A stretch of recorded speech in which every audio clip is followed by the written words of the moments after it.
बच्चों नमस्कार। कल मैंने आपको बिहारी जी का जीवन परिचय बताया था।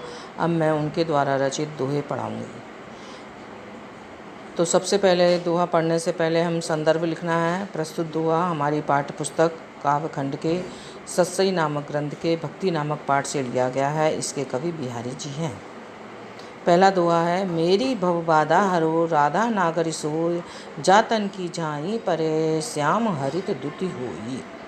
इस पंक्तियों का अर्थ होगा कि बिहारी जी ने राधा जी से प्रार्थना की है कि मेरा जो सत्सई नामक ग्रंथ है वो बिना किसी बाधा के, बिना किसी रुकावट के पूरा हो जाए, तो इसलिए राधा जी से प्रार्थना की है। क्या कह रहे हैं? जा तन की झाई परे, कि जिनके शरीर की अर्थात राधा जी के शरीर की परछाई पड़ने पर श्री कृष्ण भी परम आनंदित हो जाते हैं, ऐसी चतुर राधा मेरी सांसारिक बाधाओं को दूर करो। नागरी माने चतुरता, हरिद्युति माने प्रसन्नता से भर जाना, प्रसन्न हो जाना। तो जिनकी परछाई से श्री कृष्ण भी परम आनंदित हो जाते हैं, ऐसी चतुर राधा मेरी सांसारिक बाधाओं को दूर करो। इसका काव्यगत सौंदर्य है, भाषा है इसमें ब्रज, छंद है दोहा, अलंकार है, श्लेष अलंकार है और अनुप्रास अलंकार है। रस इसमें श्रृंगार रस है। मोर मुकुट की चंद्रकनी यो राजत नंदनन, मनुष्य शेखर की अकस की शेखर सतचंद। इस दोहे में सखी ने श्री कृष्ण जी की सुंदरता का वर्णन किया है और सुंदरता का वर्णन करते हुए वे दूसरी सखी से कह रही है कि नंद के नंद अर्थात नंद के पुत्र श्री कृष्ण ने अपने मस्तक पर 100 चंद्रमाओं से युक्त मोर पंखों के मुकुट को इस प्रकार धारण करा हुए सुशोभित हो रहे हैं जैसे मनुष्य से शेखर की अगस, मानो शिव जी से स्पर्धा करने के लिए ही उन्होंने सैकड़ों चंद्रमाओं को अपने मस्तक पर धारण कर लिया है। इसका काव्य का सौंदर्य है, भाषा ब्रज है, इसमें जो है श्रृंगार रस है। इनकी सुंदरता का वर्णन करा गया है, इसमें श्रृंगार रस है और इसमें उत्प्रेक्षा और अनुप्रास अलंकार हैं। छंद दोहा है। सोहत ओढ़े पीत पटु श्याम सलौने गात, मनो नील मन शैल पर आतप पर्यो प्रभात।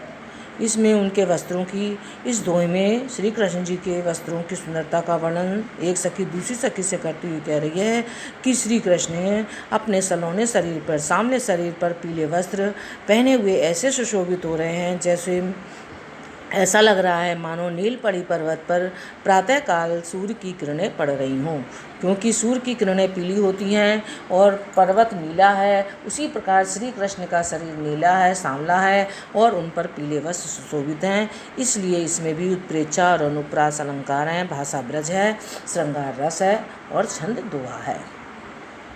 अधर धरत हरि के परत ओट डीट पट ज्योति, हरित बांस की बांसुरी इंद्रधनुष रंग होती।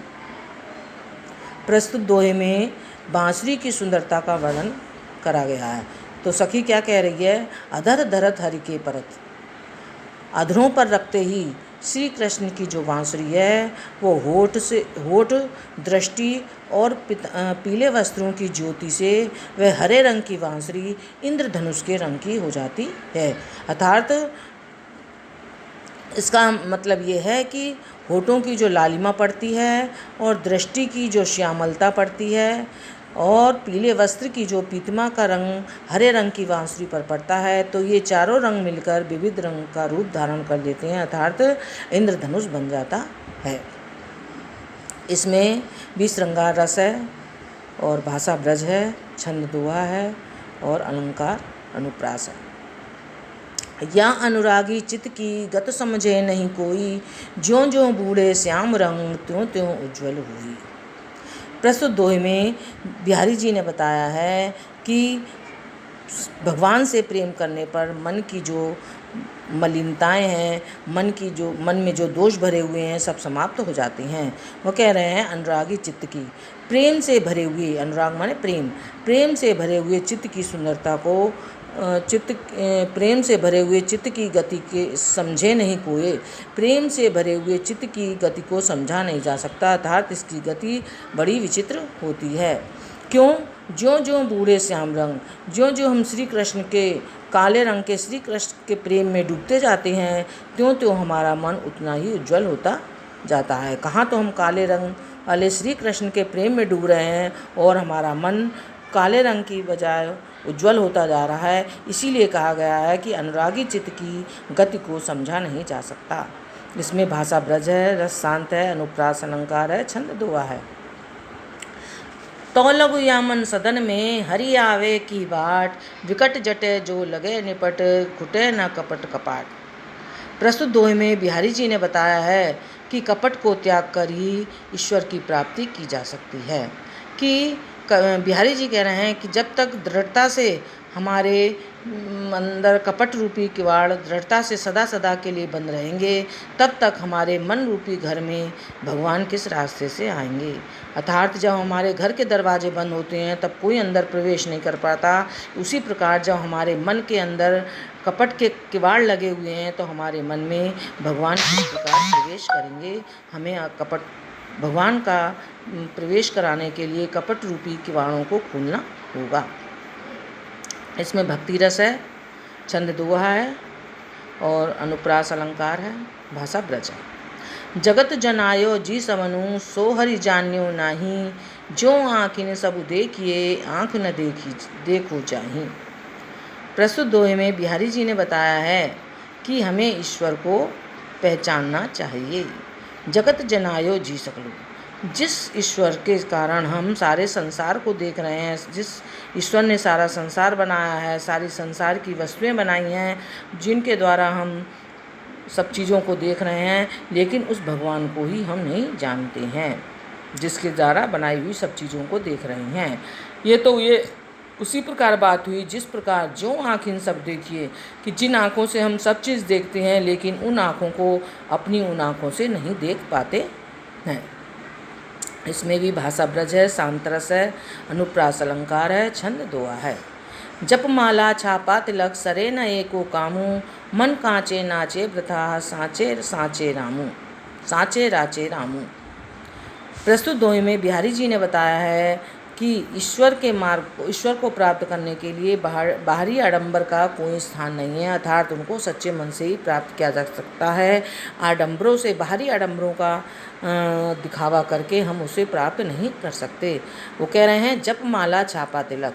बिहारी जी कह रहे हैं कि हम लोगों को दिखाने के लिए जगह जगह जप और यज्ञ करते फिरें, लोगों को दिखाने के लिए गले में तरह तरह की मालाएं डालते फिरें और तरह तरह के छापे और अपने माथे पर तिलक लगाएं। इनसे हमारा एक भी काम सिद्ध नहीं होगा, अर्थात भगवान प्रसन्न नहीं होंगे। मन कांचे नाचे व्रता, जब तक हमारा मन कच्चा रहेगा हम व्यर्थ ही नाचते रहेंगे। सांचे राचे राम, सच्चे मन से ही राम को प्राप्त किया जा सकता है, सच्चे मन से ही ईश्वर की प्राप्ति हो सकती है। इसलिए हमें बाहरी आडंबरों को छोड़कर सच्चे मन से भगवान की आराधना करनी चाहिए। इसमें भी ब्रज भाषा है, अनुप्रास अलंकार है, शांत रस है और छंद दोहा है। अब ये 8 दोहे हैं बच्चों, मैंने ये आपको पढ़ाए हैं, आप इन्हें दोबारा पढ़ के देखिएगा और अपनी नोटबुक पर इन्हें संदर्भ व प्रसंग सहित लिखेंगे। और फिर मैं कल आपको नीति के दोहे पढ़ाऊँ, बिहारी जी द्वारा ही रचे गए नीति के दोहे पढ़ाऊँगी। ये भक्ति के दोहे हैं। धन्यवाद।